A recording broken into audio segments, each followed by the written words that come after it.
Liquid-Rope model has given us a formula for calculating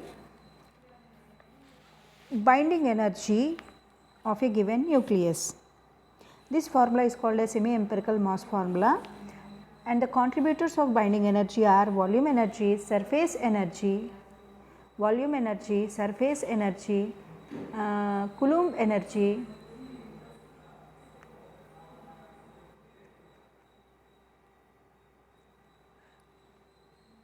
asymmetric energy and pairing energy. We have already discussed about volume energy, surface energy, and next comes the Coulomb energy. This Coulomb's energy is due to mutual repulsion existing between protons in a given nucleus due to their positive charge. There is no Coulomb energy contributed due to neutrons because neutrons are chargeless particles.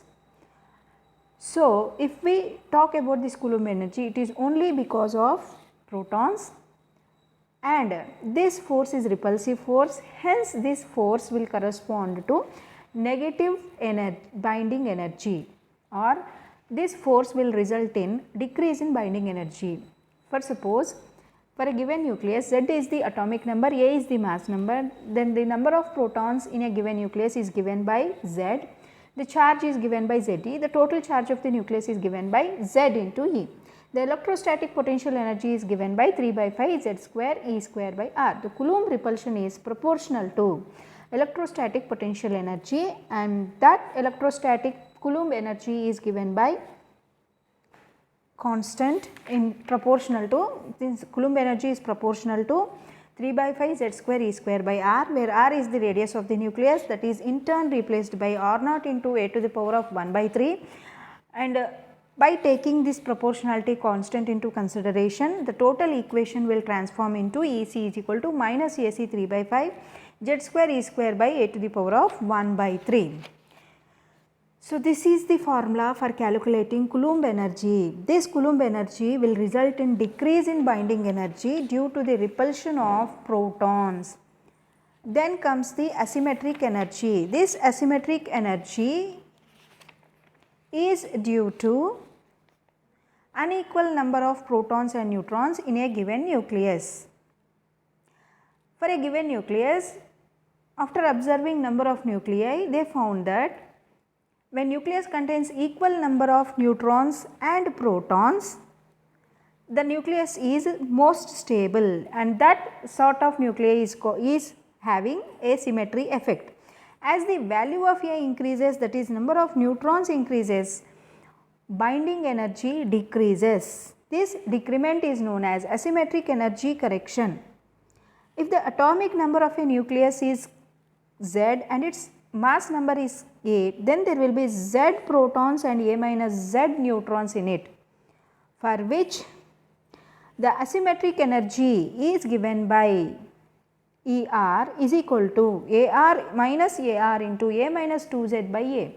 Since the binding energy decreases, hence we have negative sign, and AR is a proportionality constant, A minus 2Z by A square, which is related to number of neutrons.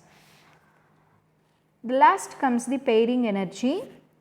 It is observed that the nuclei containing even number of neutrons and protons are most stable, and the nucleus containing odd number of protons and neutrons are least stable. If we draw a table considering the stability of the nuclei based on the odd and even number of neutrons and protons, their pairing energy is as follows. If we have even protons and neutrons, then the pairing energy increases the binding energy, or the pairing energy is positive, given by AP, which is a proportionality constant of pairing energy, into A to the power of minus 3 by 4.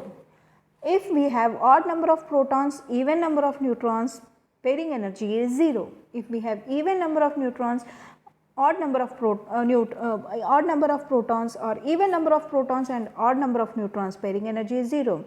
We have odd number of neutrons and protons, the pairing energy is negative, which affects or which decreases the binding energy, and this is given by minus AP into A to the power of minus 3 by 4.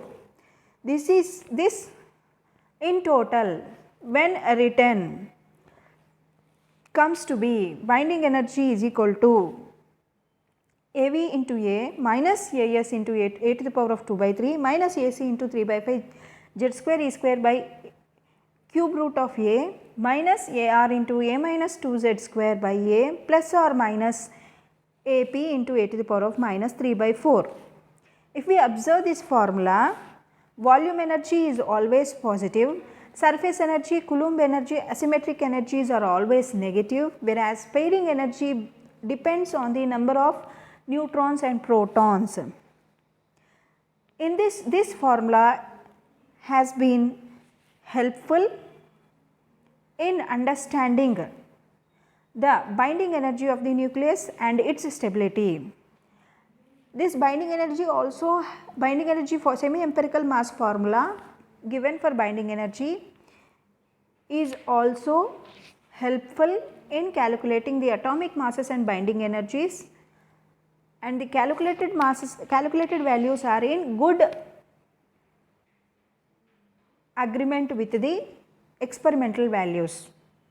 However, there are certain demerits in this liquid drop model, and those are: the nucleus was assumed to be a cluster of nucleons, which is in reality not possible. It also fails to explain the properties of nucleus having magic numbers which are more stable than the other nucleus.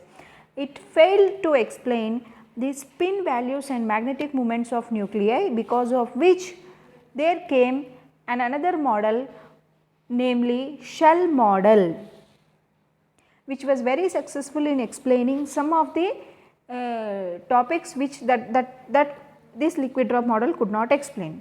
And this is all about liquid drop model and the semi empirical mass formula given in this liquid drop model.